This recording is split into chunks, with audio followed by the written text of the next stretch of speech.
আমরা এখন যাব ঘুরতে, কোথায় যাচ্ছি সেটা পরে দেখা হবে। চলে এসেছি দিনহাটা ছেলের জন্য একটা সোনার চেন নিতে।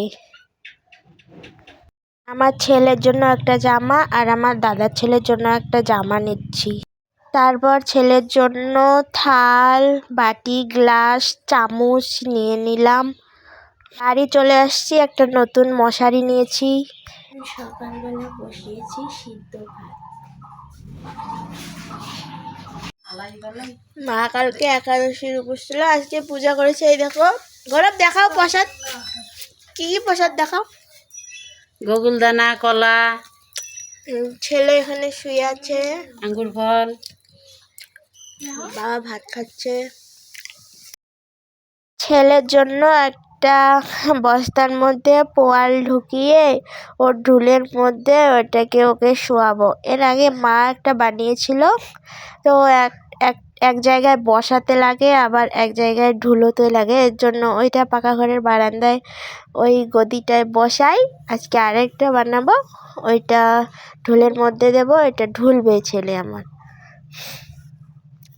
তারপরে বস্তাটার মুখটা সেলাই করে দেবো, তাহলে একটু তুলতুলে হবে, তাহলে ভালো হবে। পিয়া স্কুল যাওয়ার জন্য রেডি হয়েছে। এই দেখো পোয়াল বানাইছি এই বস্তাটা এই ছেলের জন্য, এটাও ঢুলে দেবো। ঠিক আছে, দেখো এই যে এখানে আমার ছেলে তুলবে। এই যে ছেলের গদিটা এখন সেলাই করব। বস্তার মধ্যে ঢুকেছি পোয়াল, এটা দিয়ে যাতে আর না বাড়ায়, মুখটা বন্ধ করে দেবো। স্টপ কর। এই দেখো সেলাই হয়ে গেছে। এই যে